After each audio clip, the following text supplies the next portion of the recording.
Seja muito bem-vindo para mais uma videoaula de língua portuguesa. Hoje faremos uma revisão dos principais tópicos que vimos na unidade 12. Vamos revisar a charge, o cartoon e a colocação pronominal. Começaremos então pela charge. Já vimos que esse gênero textual não é apenas uma ilustração que reflete a opinião de quem desenha, mas por meio dela é possível fazermos muitas leituras e é um rico objeto para fazermos uma análise linguística. Vimos que nesse gênero textual nós vamos encontrar mescla da linguagem verbal e não verbal, e que esses textos são mais do que piadas gráficas, permeadas pelo humor e por uma fina ironia.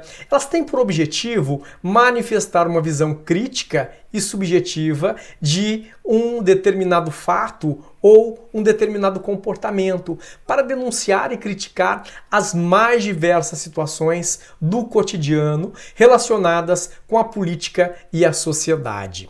A charge, então, enfoca de maneira sintética fatos específicos e, desse modo, é um texto datado, ou seja, para ser lido em princípio no momento em que foi produzida. Assim, quando analisamos uma charge, não devemos levar em consideração somente a análise dos elementos textuais, mas principalmente das relações de sentido estabelecidas entre a charge e o fato que deu origem à sua criação.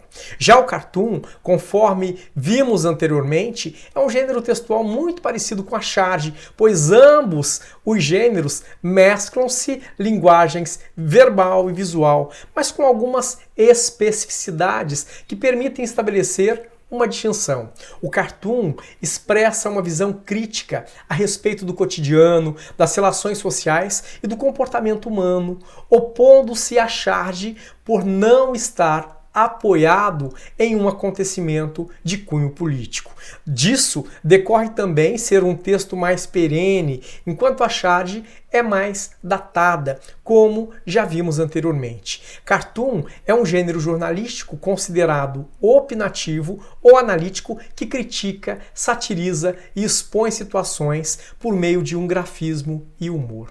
Hoje abrange praticamente todos os veículos de difusão da informação gráfica, jornais, revistas e internet. Uma curiosidade é que o termo cartoon é uma forma portuguesada do termo inglês cartoon, cartão, e que tem origem na palavra italiana cartone. Se utiliza de elementos da história em quadrinhos, como balões, cenas e as onomatopeias. Por meio do cartoon, o veículo expõe a opinião e o ponto de vista em um desenho, que pode ou não ser acompanhado de legenda. Também pode ser considerado uma forma de levar ao público leitor, de maneira diferenciada e rápida, o debate sobre os mais variados temas da atualidade. Agora acompanhe comigo na página 11 do seu livro de atividades um quadro em que nos mostra as regras de colocação pronominal. Veja que quando falamos em colocação pronominal, logo devemos pensar em próclise, ênclise e mesóclise. A próclise ocorre quando o pronome oblíquo está antes do verbo. Veja o exemplo. Muitos se transferiram para esta cidade. Você deve se lembrar que, para usarmos próclise, é necessário que haja presença de palavras atrativas. Vamos recordá-las? Palavras de sentido negativo, advérbio e locuções adverbiais. Também nós vamos usar a próclise quando nós tivermos antes conjunções e locuções conjuntivas subordinativas, quando nós tivermos aí palavras como, por exemplo, pronomes relativos, pronomes indefinidos e demonstrativos, orações iniciadas por palavras interrogativas, orações iniciadas por palavras exclamativas, orações que exprimem desejo, que, no caso, são as orações optativas. Já a mesóclise, conforme podemos ler nesse quadro, é a posição do pronome oblíquo átono intercalando o verbo no futuro do presente ou no futuro do pretérito do indicativo. Observe o exemplo. Contar-lhe-ei tudo quando nos encontrarmos. E a ênclise é a posição do pronome oblíquo átono depois do verbo, conforme nós podemos observar no exemplo. Diga-me o que realmente pensa sobre isso. A ênclise é obrigatória quando temos verbo em início de orações ou no imperativo afirmativo, verbo no gerúndio e verbo no infinitivo impessoal. Note que a gramática normativa da língua portuguesa privilegia a colocação do pronome átono depois do verbo, que no caso é a ênclise.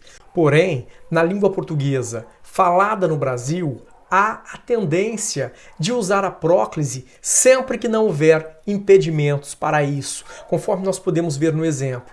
Nós nos vimos no intervalo da apresentação. Vamos ver agora então a colocação dos pronomes oblíquos átonos em locuções verbais e tempos compostos. Acompanhe comigo. Veja aqui, vamos colocar o pronome oblíquo depois do verbo auxiliar se não houver justificativa para o uso da próclise. Vamos ver alguns exemplos.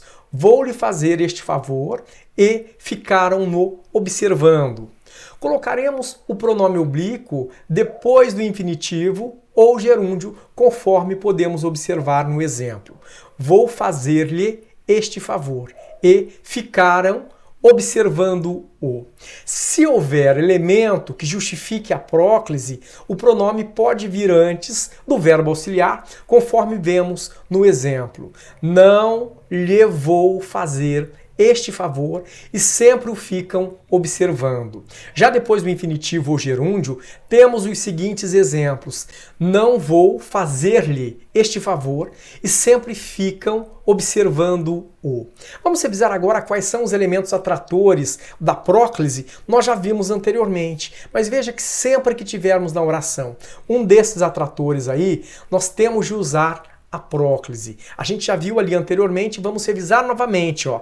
Palavras de sentido negativo, advérbio e locuções adverbiais, conjunções subordinativas, pronomes relativos, pronomes indefinidos, pronomes demonstrativos, orações iniciadas por palavras interrogativas, orações iniciadas por palavras exclamativas, orações que exprimem desejo, que no caso são as orações optativas. Agora então veja a regra para o uso do verbo auxiliar mais o particípio.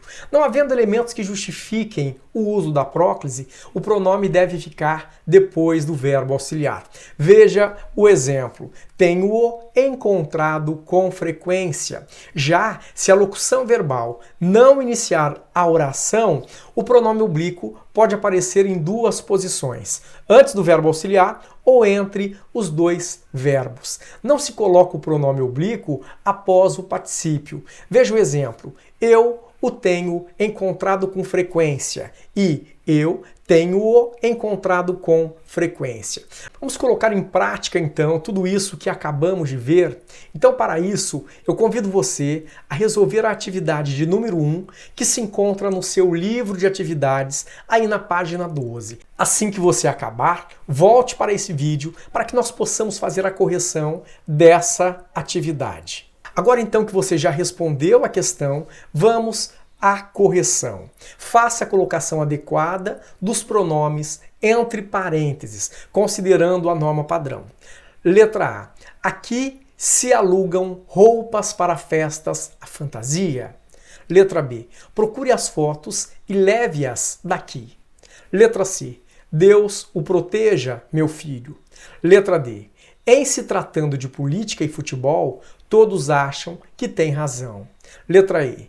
Eu não vejo como a melhor pessoa para o cargo de diretor. Letra F. Tenho-lhe mandado recados insistentes, mas ele não me responde. Letra G. Irei quando me for conveniente. Letra H. Como muitos pais se enganam em relação aos filhos. Letra I. Sempre lhe digo que tudo foi um equívoco. Letra J. Esse livro não lhe pertence. Por favor, deixe-o sobre a mesa. Letra K. Na peça, ele imitava um macaco, coçando-se. Letra L. Esperarei por você no local onde nos vimos pela primeira vez. Por hoje é só, mas antes eu convido você a fazer as atividades de 8 a 11 que se encontram no livro de atividades a partir da página 13. Bons estudos e até a próxima videoaula!